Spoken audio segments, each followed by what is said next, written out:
they don't. Sometimes what seems like a good idea, making lilac syrup with kids, works out the way it might on a television segment or Pinterest, but more often it's imperfect, and sometimes it completely slides off the rails. In these food-centric interactions with friends and loved ones and kids and neighbors, there's space to be experimental and creative while also being nourished and practical. It's all pretty low stress. We eat things and we love them or hate them, or find them fine enough, and then they're gone.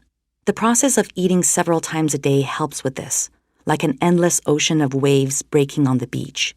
When we eat, cook, and grow food, we are implicated in cycles of birth and germination and harvest, in community, in pleasure.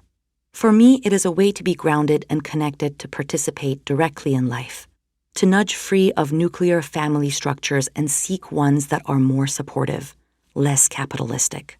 I often feel quite anxious about the world, worrying about climate change and drought and soil erosion and running out of the fossil fuels that ship our foods and create our fertilizers. But when I participate in these life cycles and connect with others who are working to seek solutions to these problems, my anxieties, like my hunger, can be temporarily allayed. Food has been a big part of my life for decades now, though it hasn't always been as charming as lilac lemonade.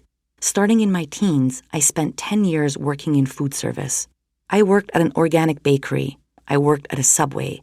I worked at a small-town salad bar. I worked at Tim Hortons.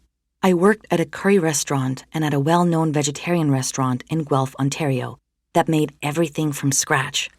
During parts of this period, I was involved in a tenants' union that cooked free meals and wrote letters to help fellow tenants fight evictions and force their landlords to fix issues with their rental suites. I was often poor and overworked, and mentally ill. I'm bipolar, and have generalized anxiety disorder. My life experiences mean I'm not interested in personal judgments about what people eat or how they eat it. The strictures of life alongside the particular cultures in which we're raised shape what makes it onto our plates. It makes very little sense to expect individuals to solve problems that have their roots in structural issues. Our bodies need sustenance. Our budgets determine what we can afford. Our schedules determine how much time we have to devote to cooking.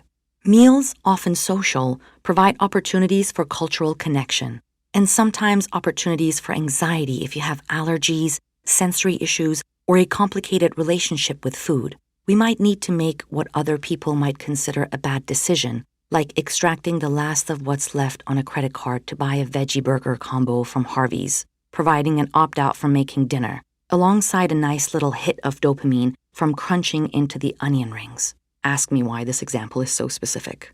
I'm much more interested in exploring how things could be functioning better, in ways that are equitable, support laborers, meet people where they are, recognize the interiority and autonomy of animals, stop borrowing resources from the future, and do not further enrich millionaires and billionaires. They've extracted enough from us. I think about food systems like I think about public transit. People make the best decisions they can in the circumstances in which they find themselves.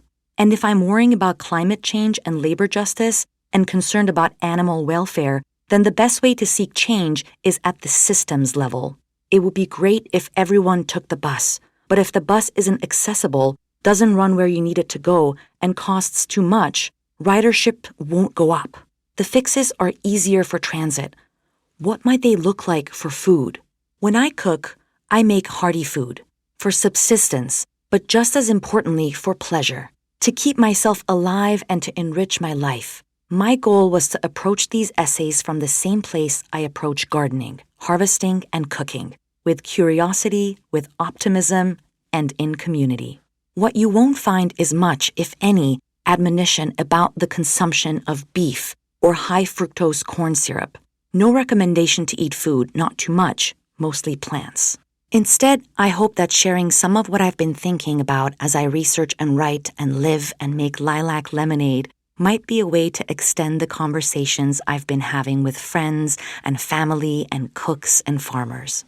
And so, in the pages ahead, I'll combine journalism, cookery, and some horticulture in order to study the local and the systemic, the personal and the cultural, aiming to understand where we're coming from and where we could head.